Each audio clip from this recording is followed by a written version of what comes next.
My wife cheated on me and left, saying it was just for fun, so I divorced her. Then she came back asking for help, so I did this. We had been married for 12 years. We got married pretty young, especially her, but it felt right at the time. We dated for a little over a year and felt sure we were meant to be together, though now I'm not so sure. I have a solid job running a successful jewelry business with my brothers. We built it from scratch, and it's very profitable. Working with family can be tough, but for us, it has been great because we don't argue much.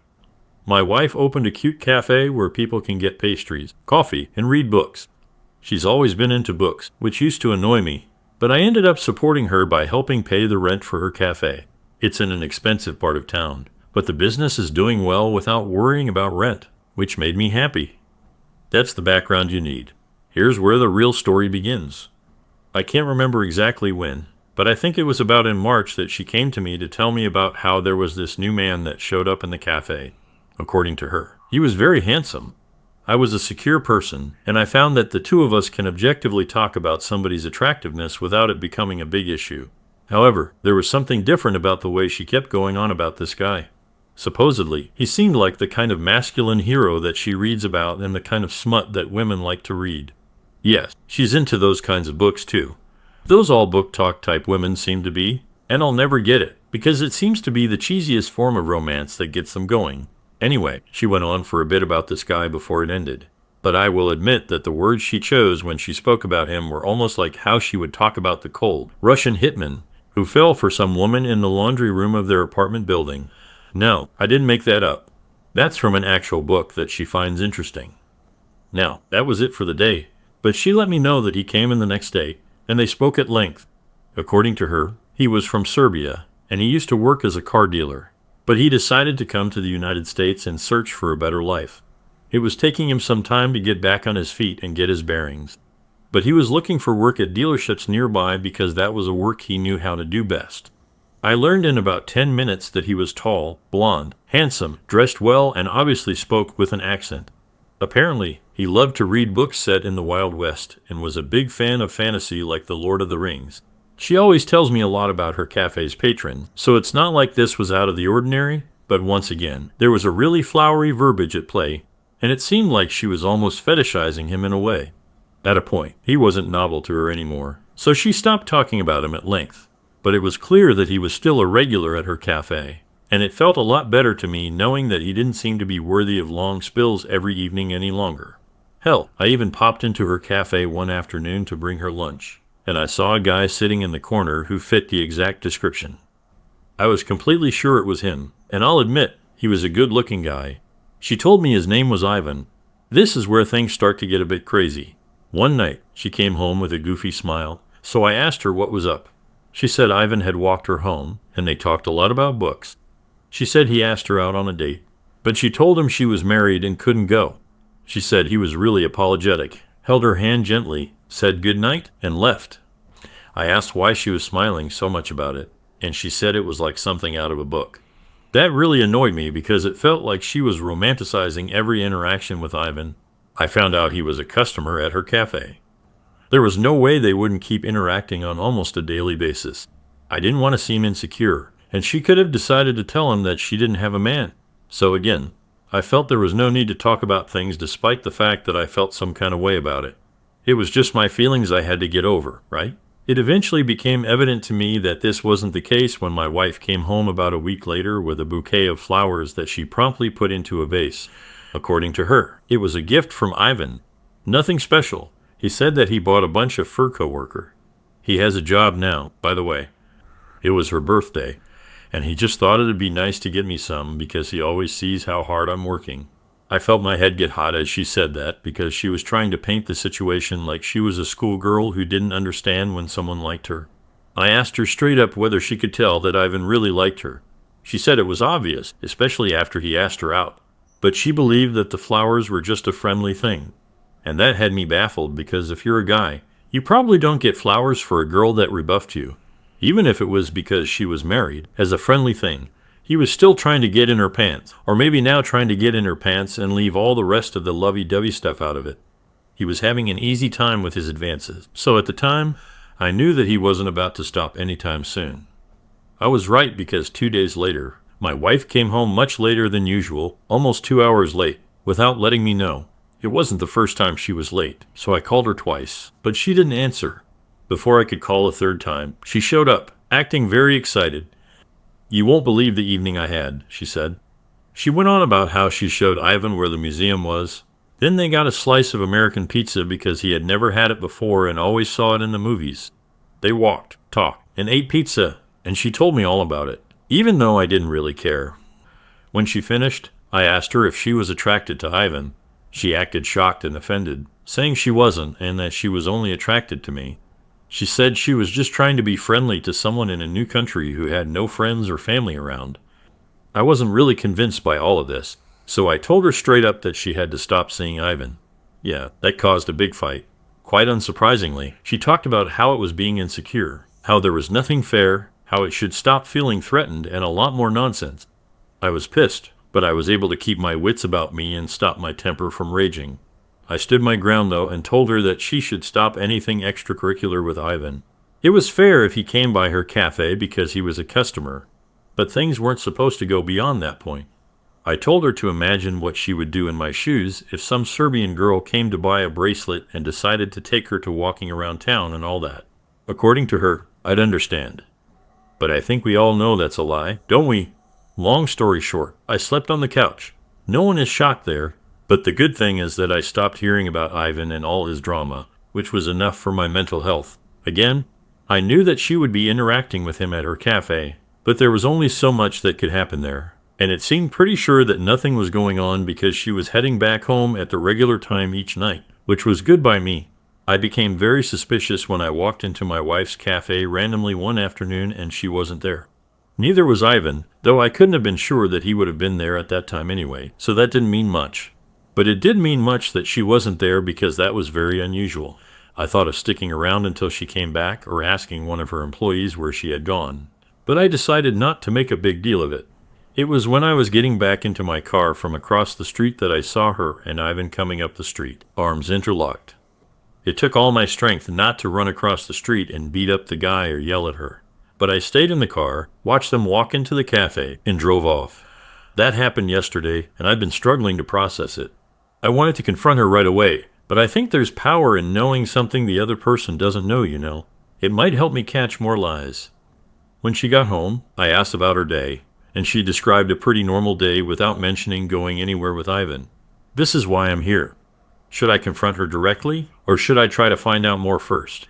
I'm leaning towards finding out more because I think something might be going on behind my back, and confronting her might ruin my chances of finding the truth. What do you think I should do? Update 1.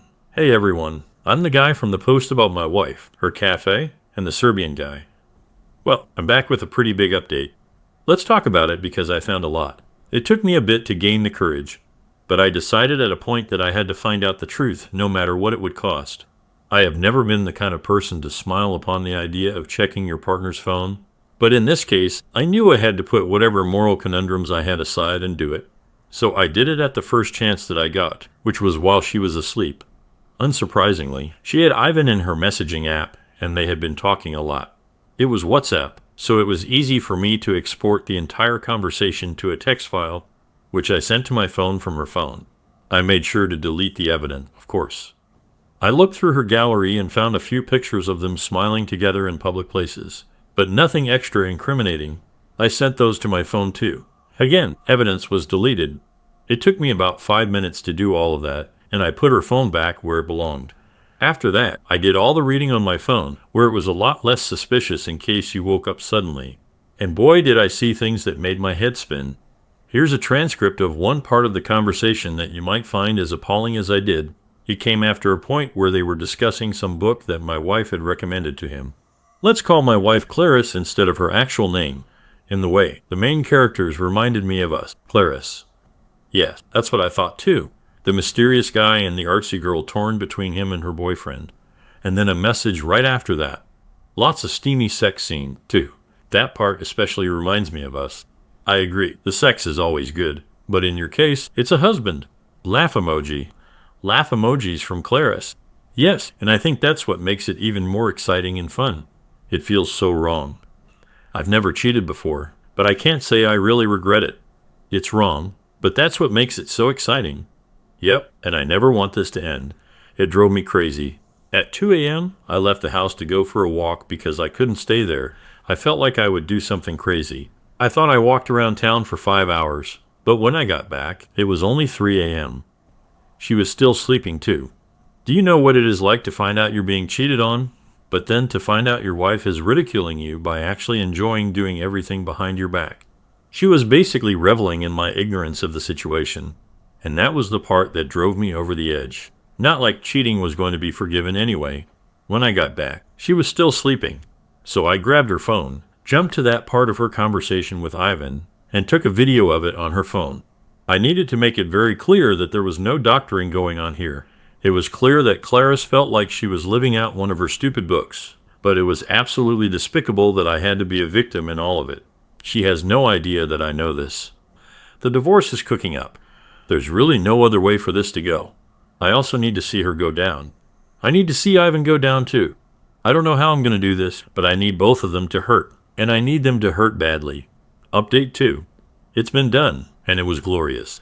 This is the final saga of the Serbian man Ivan and the book-loving, treacherous, cheating wife Clarice. In this whole thing, they had no idea they should have been a lot more worried about me than they were. Let me rush through the boring parts of the story. Clarice went to work one day, and I parked across the street in an Uber. I watched as the process server walked into the cafe and handed her the divorce papers in a very public manner. That was very pleasing, and after that, we drove off.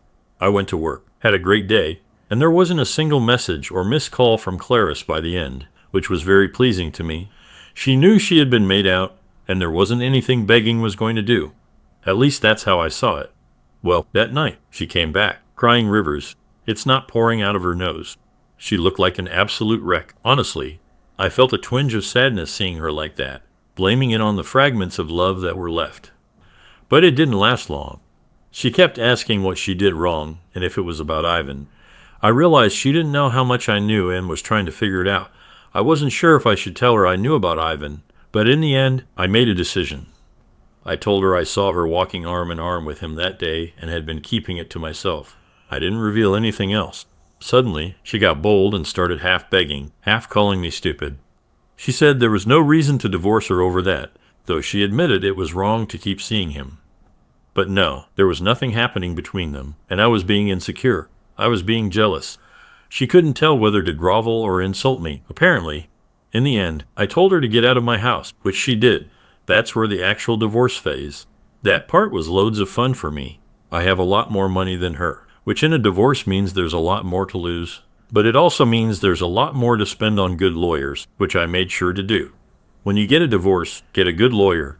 I promise you all that it is worth it, because not only did I have a lot of pictures of the two of them after a point where I had mentioned my concerns about it, but I had the text messages to clearly demonstrate the infidelity.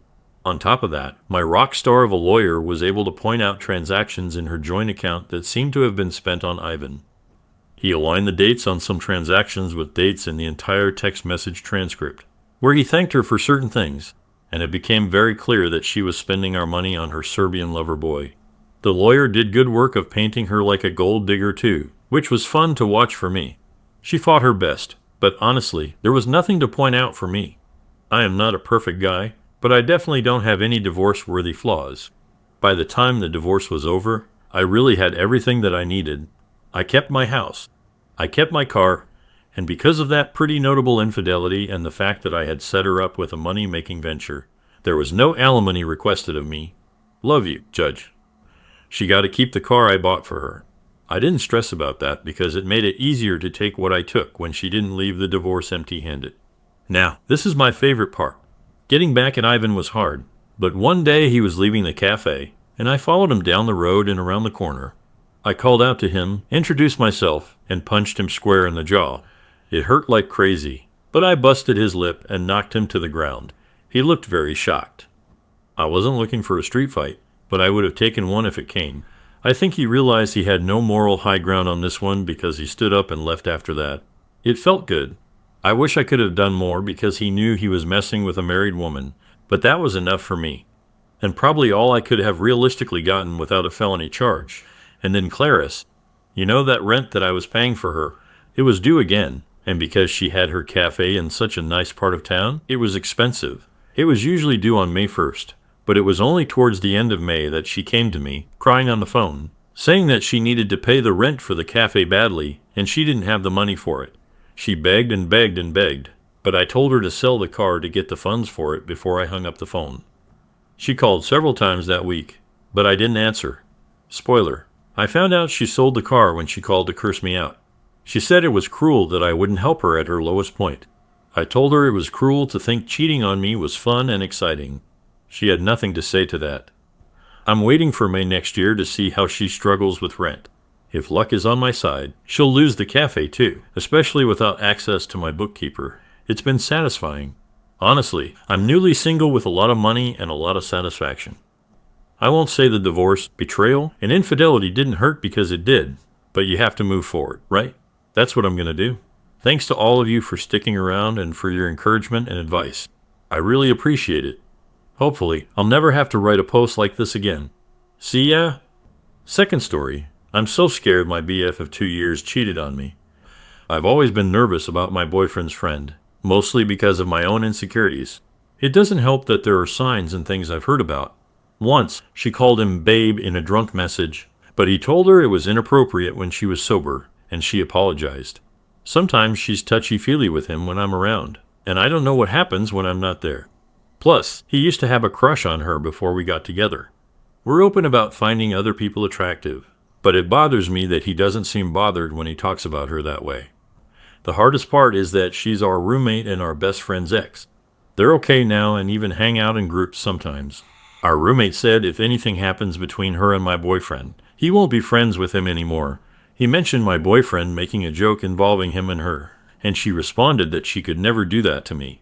When I asked my boyfriend about it, he seemed confused and said he would remember saying something like that because he never jokes about things like that. Our roommate said what bothered him was that she didn't say she had a boyfriend. She just said the only reason she wouldn't do anything was because my boyfriend is taken. He wasn't paying full attention and didn't hear what my boyfriend actually said. I was okay with my boyfriend potentially being with her before, but he never did anything when she was single and I was okay with it. Now I wonder if he might have done something when I wasn't okay with it.